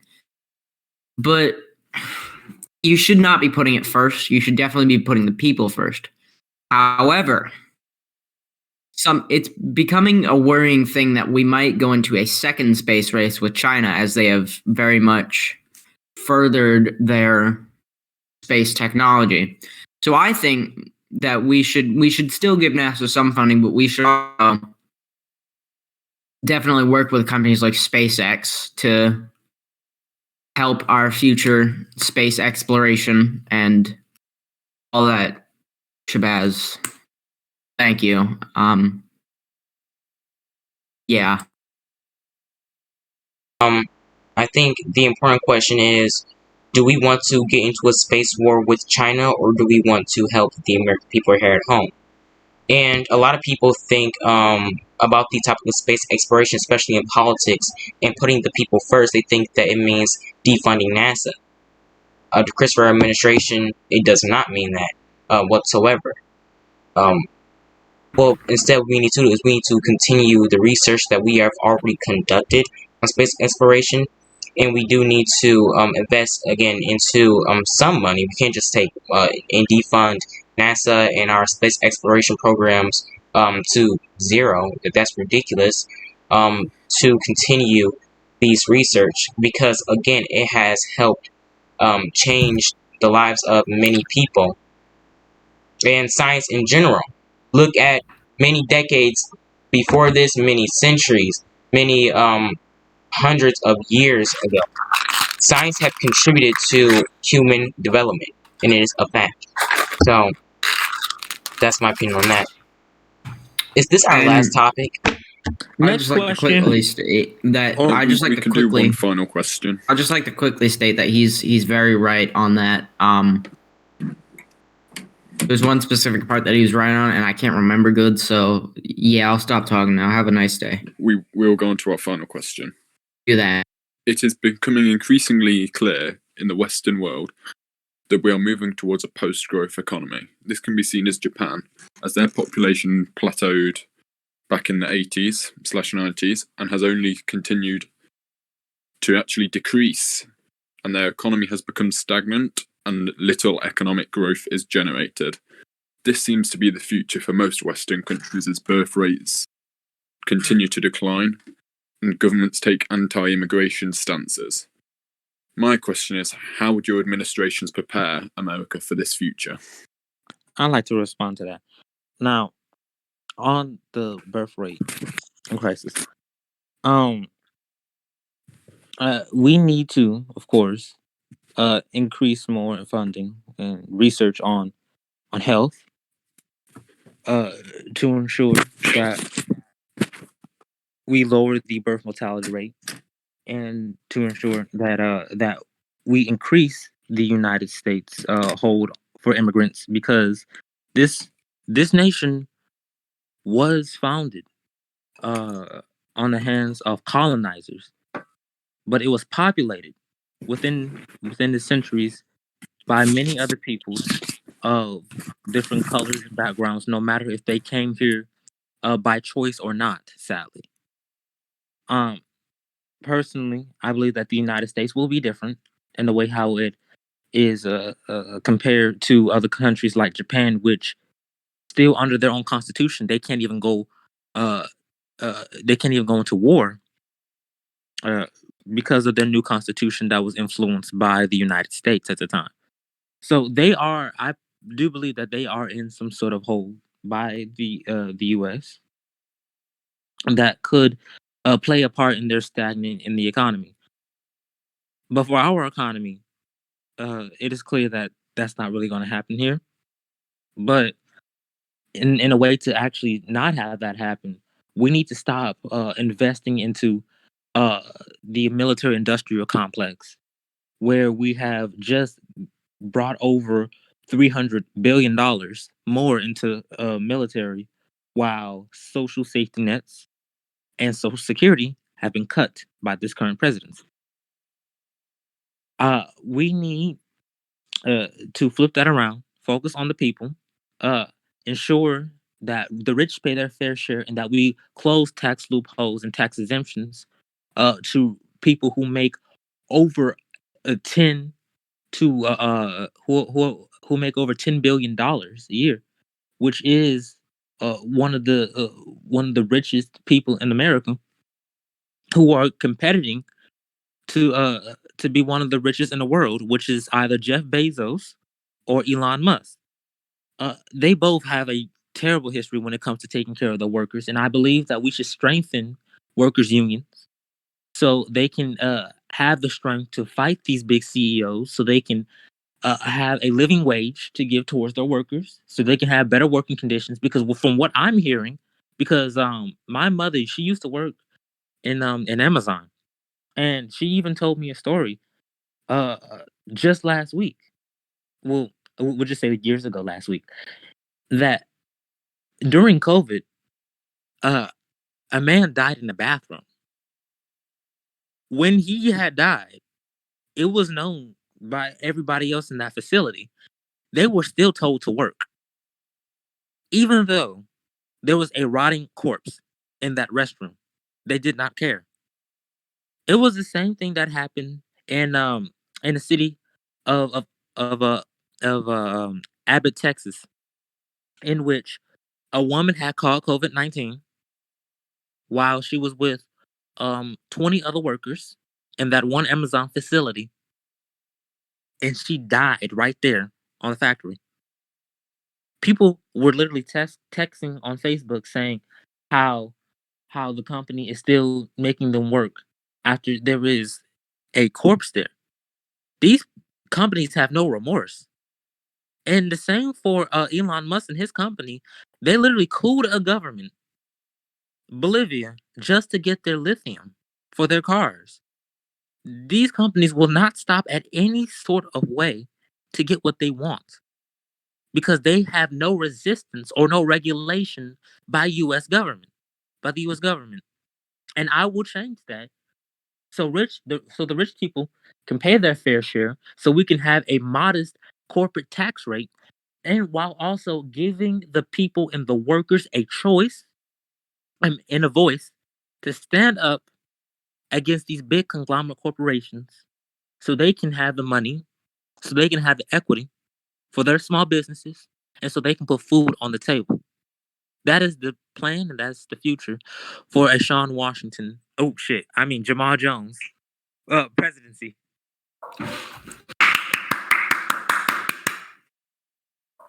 Fantastic, except for Mr. calling yourself May I- Jamal Washington. Yeah, okay, so first of all, Jamal, that was a long response and you know it. Too much. But it read was all really the good. responses. What'd you say? Jamal speaking facts, though. I feel so white saying that. Well, when it comes to preparing, the DiChristopher administration preparing for a possible economic crash, well, first of all, under the DiChristopher administration, that will not happen. I'm going to tell you why that will not happen. Because in order to have a great economy, we need to put the people first. We need to make sure that our unemployment rate goes down by at least 5% over the next 6 months. We need to put American jobs back at American hands. Over 500,000 jobs back to Americans in less than 6 months. The Christopher administration would do that. We also need to provide economic relief for small businesses that have been shut down because of the COVID-19 pandemic in the last couple of years. We also need to work on looking at those countries that economies are going down, and we need to learn from those countries and make sure that nothing like that happens over here. And another thing, what Jamaal was saying about big corporations, we need to impose a wealth tax. In this case, the Christopher administration will impose a 2-cent wealth tax for individuals that make over $100 million a year. Now, I was going to put it at $50 million, but $100 million is a pretty good start. And what that will do is that will generate money that will go directly to public assistance, and that will help low-income individuals out of poverty. Before we go into worrying about a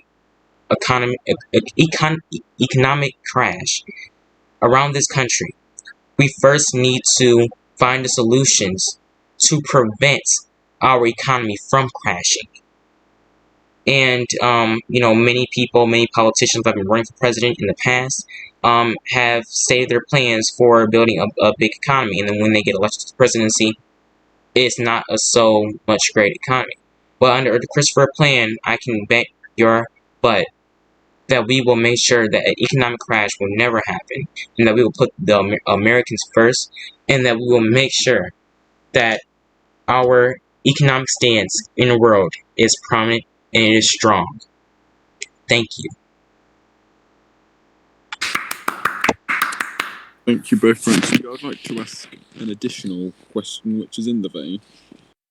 It's related to my previous question about a post-growth economy. Immigration and childbirth is on the decrease still. There's not much we can do about the birth rate, unfortunately, it seems at this current moment. And my question to you is, the population is shrinking and people are getting older and living for longer. The pension system seems inevitable that it will collapse. We can see these effects in Japan, and very soon China will have a population which has more people over 40 than under 40. This is an unsustainable economic model for Western nations, and I would like to know how your administrations would address this. The pension system. I'll let you respond. Okay. A pension. I don't think the closest that the United States has to a pension system is Social Security. Our Social Security. Yeah, I did mean Social Security, not pensions. Yeah, I know. It's okay. So our Social Security system is a very good, very supported across the board system. That has lasted for over decades, probably for almost a whole century. That actually helps, gives money towards our elderly. For those who cannot work anymore, for those who are retired. Now, the only problem is that for the United States and our death rate, a majority of our citizens, even though people are living longer, the United States, over 40%, at least over 40%, of the deaths that happen in this country is because of heart disease. Mainly because of the effects of obesity. It's also because of cancer. Even AIDS and many other issues that come across this country, where it's where the with the oldest age will the norm age, I would just say, for people who dies 60 to 65 years old. Now, in other countries, that is larger. But in this country, we have a healthcare crisis that we must fix before we ever worry about a rate where older people are living longer. Because, I mean, even if we even faced that sort of crisis, that still would have been better than our healthcare crisis, in which we have big corporations literally selling cheaper and unhealthy food, which they will literally put anything in it and sell it to people in fast food joints in lower income neighborhoods, while more healthier foods are set up at a higher price and they are brought out into more higher income neighborhoods. It's a setup system to fail. This is a classist society, and part of that classist society is because of the effects of major late stage capitalism in the United States of America. Now, another thing about uh, the food that is given out to our people, for the reason why we have such a high heart disease rate of death, is simply because what I can already explain to you what McDonald's and what they had put in their food. Now, Dummy. there Preach. there was a documentary. It's been some time. I saw this last year. That documentary had explained how there were 3 McDonald's facilities in Oklahoma alone that found human DNA in their meat, in their McDonald's meat. Later to find out that that exact same human DNA was found in over 200 other facilities all across the United States alone. Now, if this is true, that means that McDonald's has been dealing with a very big scandal in which they have been feeding over 1 billion of their customers worldwide human meat. And that is just disgusting, because they already been facing issues with having caged chickens and putting that in their food, in which that actually deteriorates the meat of the chicken by also fattening them up, putting growth serum in it. I mean, making it worse. It's ridiculous and it's disgusting. And even for the ingredients found in the McRib and one of their food entrees, is that there is a chemical that is put into the meat of the McRib where they literally had where the exact chemical is put into yoga mats. So when you take a bite out of a McRib from McDonald's, a part of you is eating a piece of a used yoga mat. That's just disgusting. I mean, We wait a sec. We need to um we need to ensure that we have a higher health legislation and that we have our citizens be fed food that isn't all chemicals, but actual food that isn't from the trash. This we have more food made in a laboratory, as it looks like, than actual food that's made homemade or something that's not given so much GMO or chemicals or red GMOs are bad. dyes just to make it look or smell delicious. This is a big healthcare crisis in this country, and this is the reason why, particularly in the South and around the Bible Belt, why we got so many fat people. And I mean, it's a part of soul food too. We do eat a lot of soul food in the South, but besides that soul food, a lot more people like to eat in fast food restaurants, and that's because of their income level. This is not just upon class, but it's upon race, and we need to fix both of those if we want a healthier United States of America. Mr. DiChristopher. Can I say something after he's... Mr. Jones was going left and right. I forgot what the question was. May you please restate the question? I'll refine the question. The question effectively was, with the population growing older, people living longer, and the younger generation shrinking with birth rates and immigration decreasing, what is your administration's plan for the future of Social Security? For Social Security? Yes. Well, we will protect Social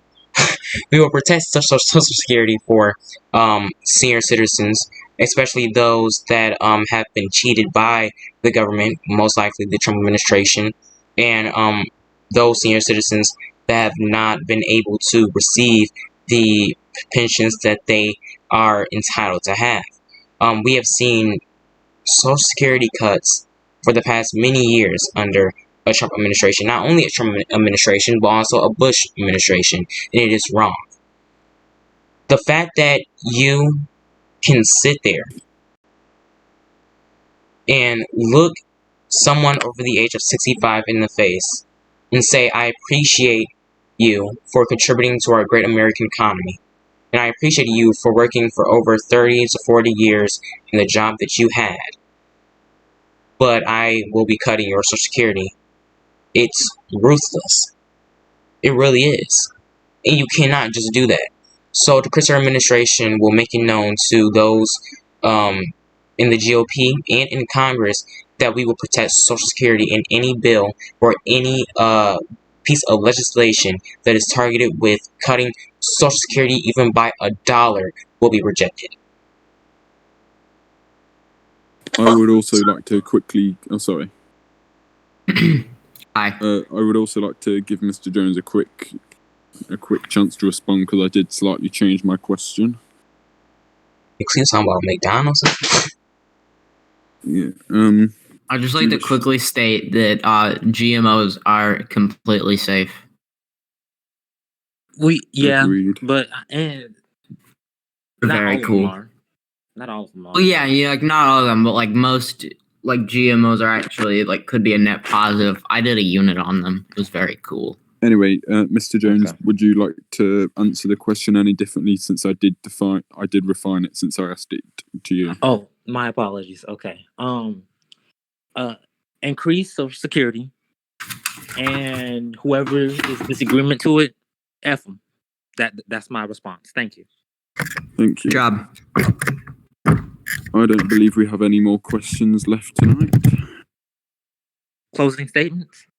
Oh yes, closing statements from the candidates, Mr. Jones. Thank you. Actually, no. Wyatt first. If Wyatt wishes to go first.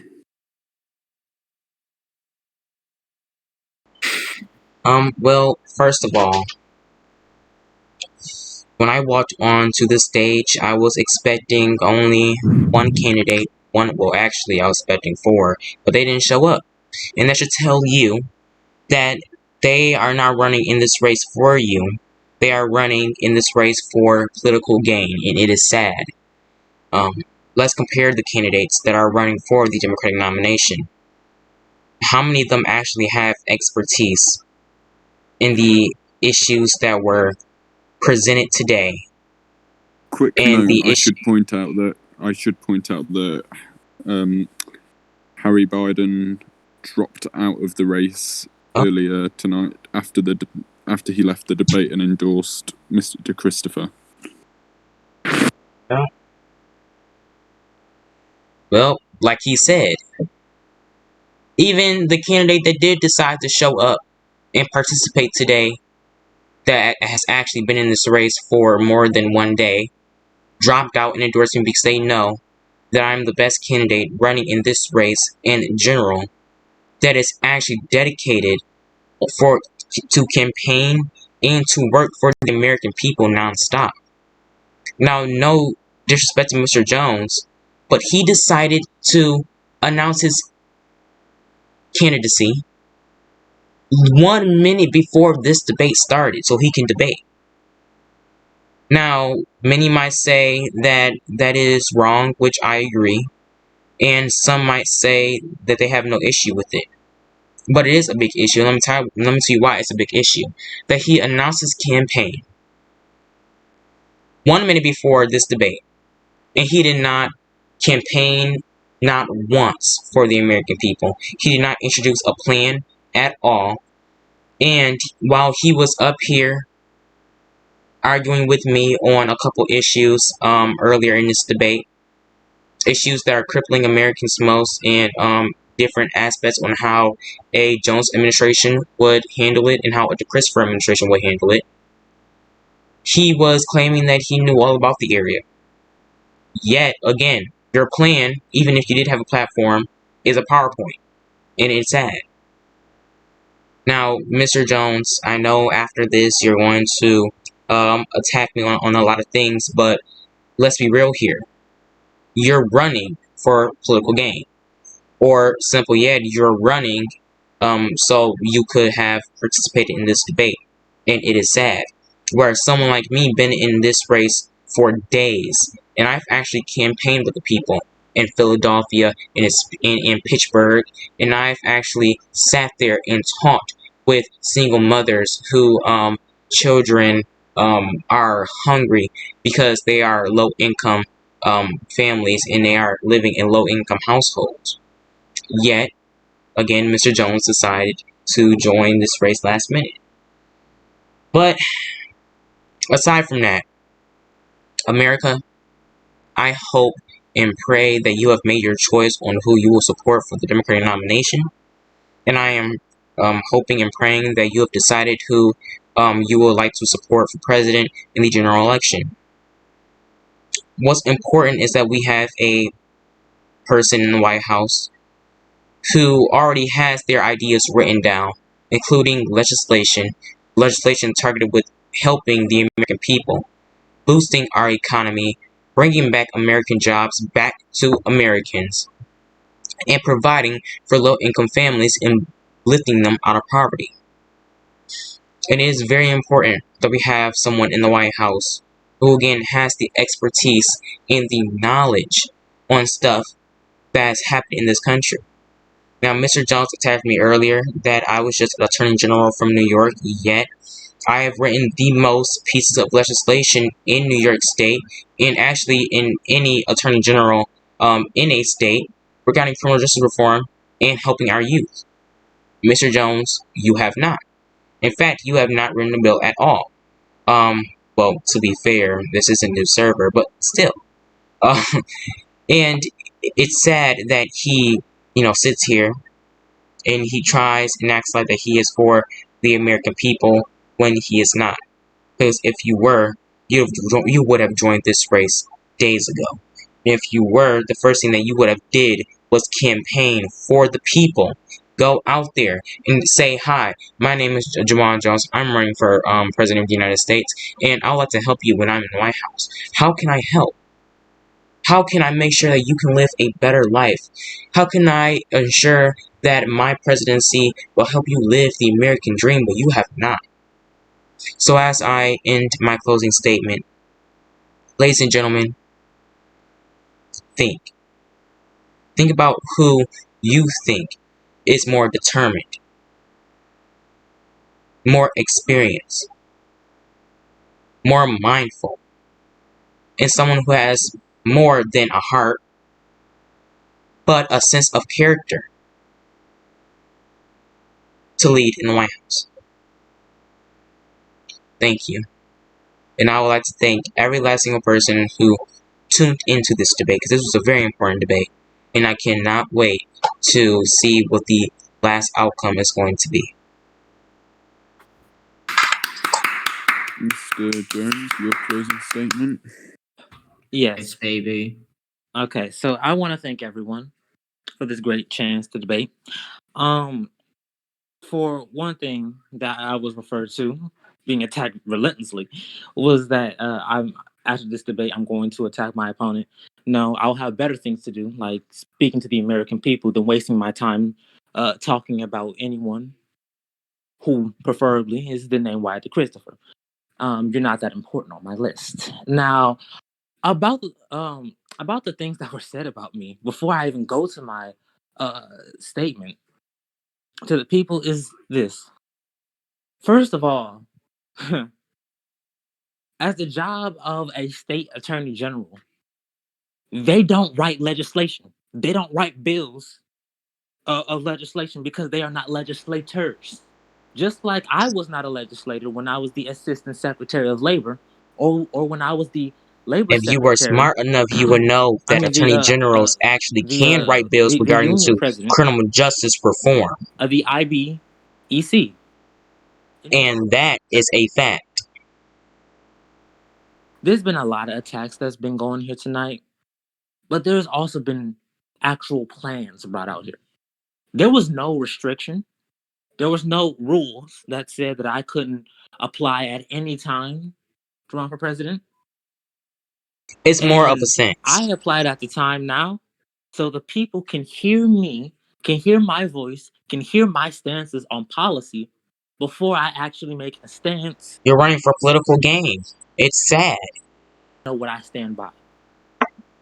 You see, you've been hearing a lot of references here. You've been hearing a lot of mistakes said by other people here. You've been hearing a lot of Including misinformation you, here. But let me mostly tell you. you something this. There will be no misinformation from me. There will be nothing but truth. Where's your platform? There will be nothing but peace God. and acceptance. Because that's what we need in a leader.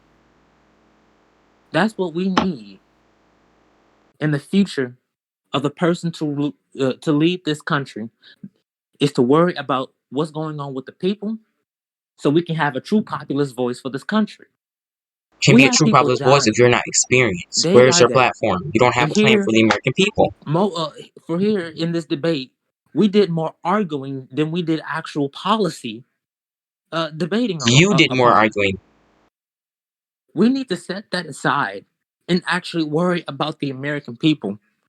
And the way of how you worry about the American people is not to cause a great ruckus on national TV, but actually give out true plans without being interrupted, without standing up in the way of someone else's speaking time, just to act as if you're the better or bigger man compared to someone else. Let's actually come together and put the United States of America and stand up against these great corporate interest groups that are actually taking control of our presidential candidates, because they are the ones that actually control the policies that are being made in this country. This is why we need to drain the swamp in Washington, D.C., and actually have true He just said, drain the voices of the swamp. people Lord have mercy, Jesus. to represent what actually goes on in Washington. And the constant Goldman Sachs lobbyists that plays a part in one of the most biggest landmarks legislation years to come. As president of the United States, my first act, if I was your president, would be to cancel all student debt entirely for every American, because it is a burden on regular Americans, where it is in the power of the POTUS to make a stance on that, to change millions of lives so they can live better without thinking about debt from over 20 or 30 years ago. Let's actually bring hope to the American people. Let's make a stance. Let's stand firmly towards our ideas and stop acting as if we are better than one another, because we're not. No one is. None of us are perfect. But what makes us great is that we have stand united, is that we have made great social change and justice within the great landmarks in history all across the United States. So let's stand together.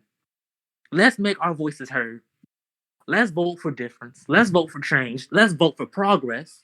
Let's vote for Jamaal Jones. Thank you, and I hope you all have a good night. Thank you to all the candidates who have joined us here tonight, and I hope this has helped many of you at home and members of the Democratic Party make up their mind of who they will be supporting for president. Thank you. This has been live from Atlanta, Georgia. Wait, this was in Georgia too? Yeah. Damn.